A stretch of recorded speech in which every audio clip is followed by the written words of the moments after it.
Hey, it's Jose Urquiza from 3 Years Hollow, and you're listening to the Brutally Delicious podcast.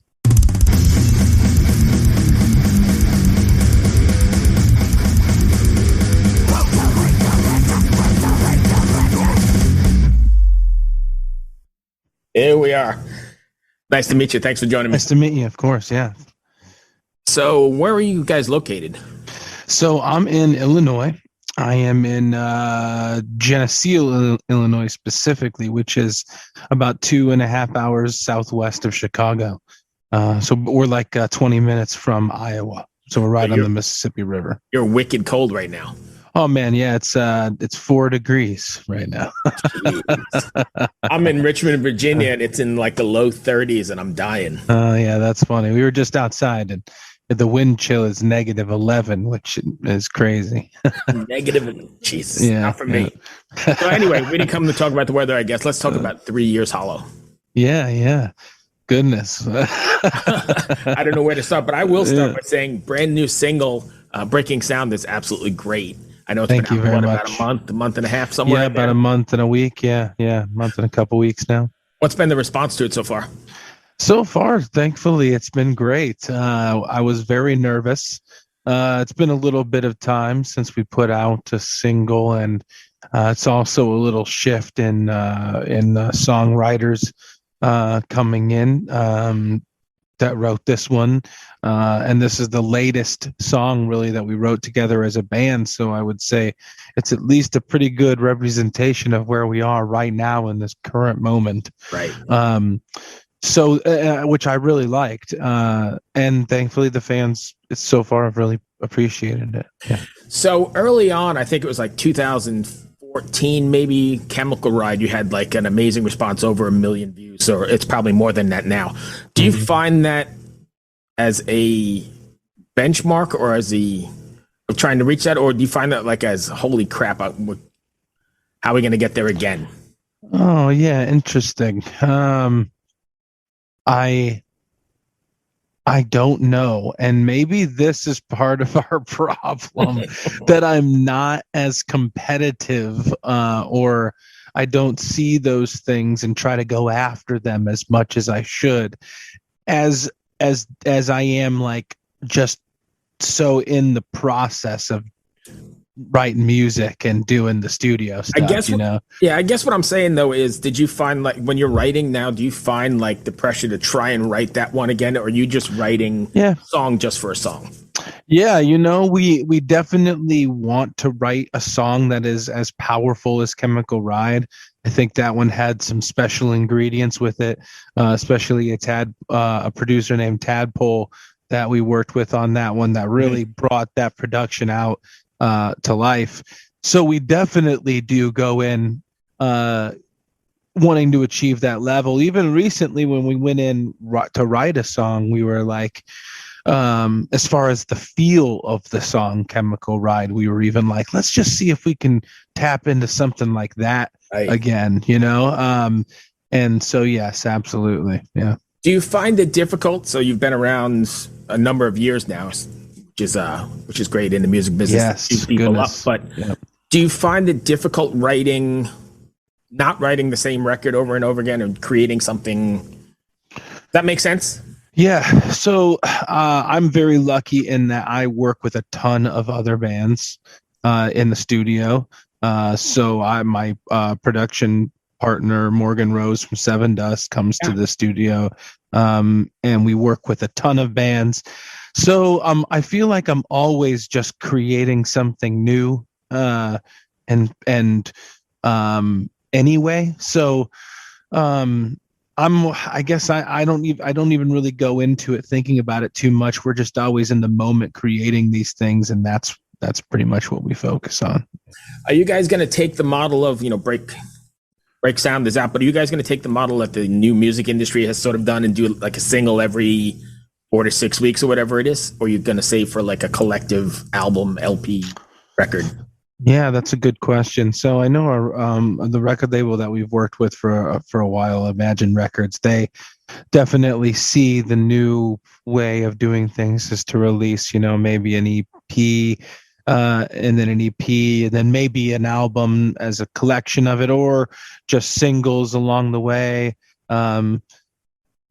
But I don't know. I still see my favorite bands putting out records, full albums. Yes. And that's what I like. So you're preaching to the choir here, because I'm old enough to remember, it was a process. Tuesdays you'd go to the record store and buy the vinyl, and then you'd go home and you'd probably cut school and do something and listen to it from start to finish, flip it over, look at the artwork, read where it was recorded. All that stuff was important to me. These kids these days, though, they have like that 30-second. For sure. I agree on both. So, and I still see that there's like some bands that achieve this wonderful place where you can put out a record and then put out a single release of almost like 8 songs off of the record, and you're like a year and a half later after you've put out this album and you're still dropping a new single from it like nobody's heard it before. And really, some people haven't heard it before, and it's brand new to them. Papa Roach is the prime example of that. At least, like, they're just able to go so deep with the singles on their record. And I see that their songs come out, and it's been out for a while on the record, but it's brand new, and the video is brand new, and that's really cool to me. So, I see bands like that, and I'm like, I want to put out a full length record and then just put a single out maybe every month, because you could still do that for sure. But that's at least what we're aiming for. I think we're going to try to put out a record. We're going to try to be done with the recording process by March, and then put it out after that. So you're lucky enough you actually work in the studio you're probably doing the record at, right? Exactly. Yes, we're doing it all right here. Yeah, drum rooms down below me, and we do most of the tracking up here, and yeah, it's real nice. Was it difficult to write and record during the pandemic, or the situation? A lot of musicians actually started writing a lot more and doing a lot more recording during the pandemic. So that part was not a challenge so much. What was a challenge for us in particular here was we did some group recording sessions where we would have Morgan, maybe Sean from Breaking Benjamin, and Barry from 3 Days Grace. They would come in here with like a group of 30 people, and then we would all write a brand new song together from scratch in the studio. And then the pandemic hit, and those types of events weren't allowed anymore. So that definitely shut down that type of thing, which was a big business for us here, at least for keeping the bills paid. Right. But otherwise, yeah, I mean, musicians were definitely recording a lot more when things were shut down. I was just talking to another guest here a little bit ago this morning, actually, and we were talking about how sorry, I'm joking, how the business has changed and how the pandemic has kept people locked in their basements. And we were kind of talking about, I think there's going to be like a renaissance of arts, not just music, but paintings and the whole thing, because all these people have been sequestered in their basement just working on their craft for 2 years. I absolutely agree with you in every way. I didn't even really think about it so much in the fact that all of these arts are going to. I mean, you're going to have painters down there. You're going to have people have been just locked up looking for a creative outlet, right? In particular, I've seen it in the digital art space, in cryptocurrency and NFTs, because I've been working in the NFT and crypto space for 6 months, and we've been thinking about making NFTs for musicians and all of this stuff. And all of a sudden, now 6 months later, basically every musician is starting to get into NFTs, and you'll start seeing a lot about that. Ozzy just put his NFT collection out. Avenged Sevenfold was one of the leaders in NFTs. Right. They put theirs out. But that's going to be a huge thing going forward. So yeah, it's been crazy.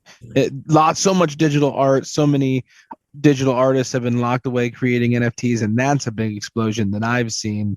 And so I'm sure it goes across the board. I still don't quite understand what NFT. I mean, I know what the name means, but I still can't wrap my head around it. Yeah. I've got a 21-year-old son, and he's talking to me all about it the other day. And I'm like, shit, you know a whole lot more than me, because I don't even know what that means. It's all Greek. I'm happy to know that your 21-year-old son is talking about it, because it's really, it's going to be the future of how you prove ownership of a digital asset.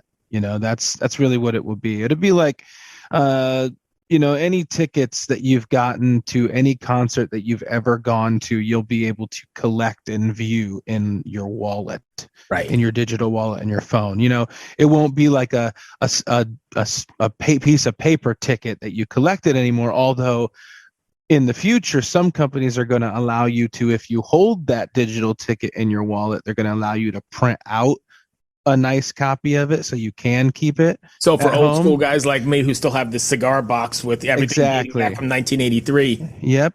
And you can only get the real verified printed ticket if you actually hold the NFT that shows you went to the concert. So those are the like just one tiny example of how NFTs and digital assets will be used in the future. So you weren't lying. You're really into this. Oh man, I could go on. I don't even want to spoil anything, but soon, I'm just going to drop it right now. I guess This is going to be crazy. Remember that we said this.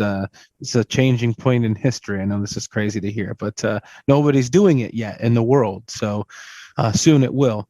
But basically, at concerts, artists will be able to drop NFTs and tokens for users, for fans, followers to find, like Pokemon Go.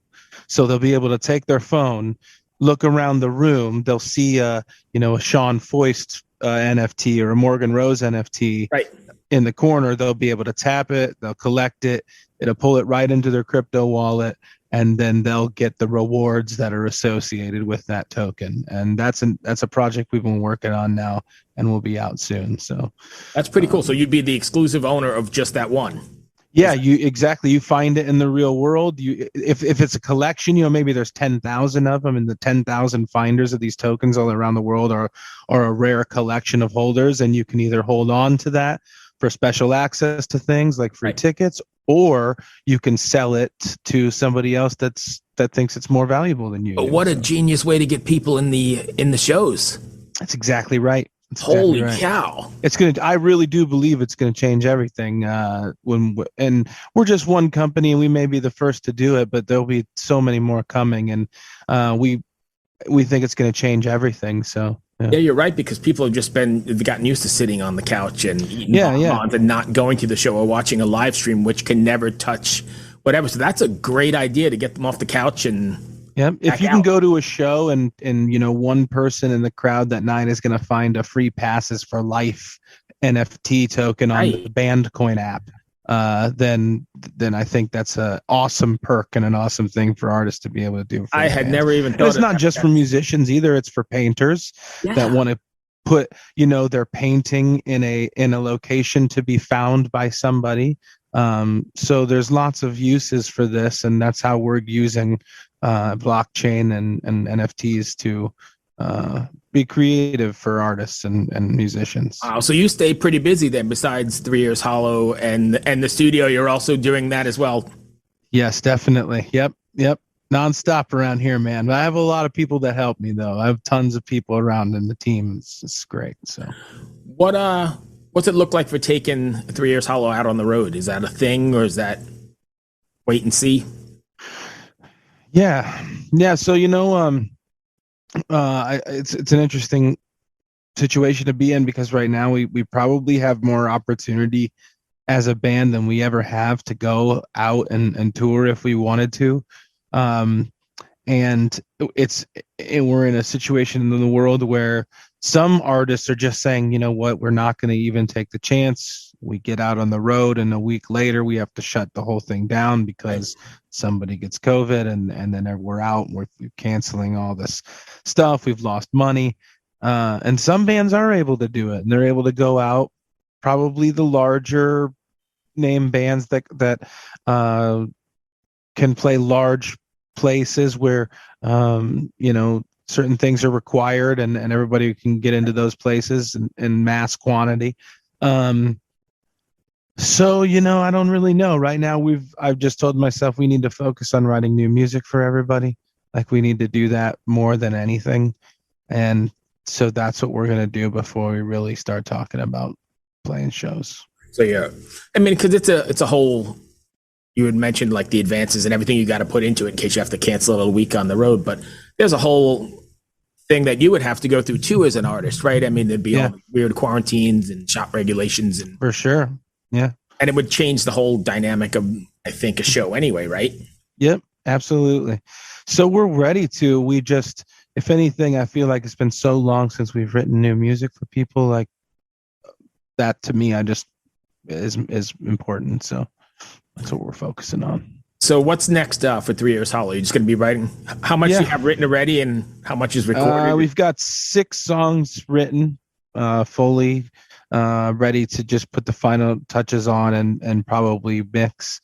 And then 15 demos, really, I want to say, like 40 demos, but really it's more like 15 real solid demos. So, yeah,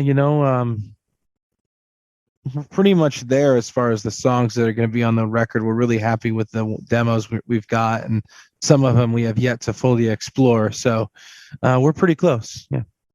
Excellent. That's quite exciting. Yeah. That's all I had on my list. Did I miss anything you wanted to cover? I don't know that I have anything. I think we kind of meandered around, but I kind of just like to keep it casual and see where we go. Yeah. We even touched on crypto and NFTs, which I didn't think we'd talk about. Usually I have my partner here, but he had something come up today. But usually I have my partner, and we end up down rabbit holes that have nothing to do with either music or the record, and we're talking about whatever. But we are here with 3 Years Hollow. Go check Break Sound. And can you drop your socials for anybody listening? Yeah. We're pretty much at everything /3 Years Hollow, the number 3 Years Hollow. So Facebook.com/3 Years Hollow, YouTube, Instagram. Thank you, my friend. I appreciate you taking the time. All right. Thank you. I really dig the new music, so I'm looking forward to some more stuff. All right. Thank you very much. Stay Talk safe. to you soon. All right. Bye. Bye. Hello out there. Yes, hello out there, everyone. I'm Hal Schwartz. And I'm Flynn McLean. Together we host None But the Brave, a podcast dedicated to the music and career of Bruce Springsteen. Bruce and E Street Band are on tour right now for the first time in 6 years, and we're taking a detailed look at what's happening on stage in our bi-weekly episodes.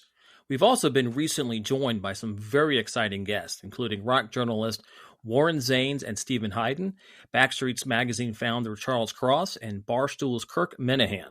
If you're a diehard Springsteen fan, this is the show for you.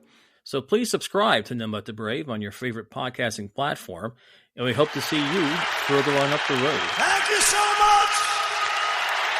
We'll be seeing you.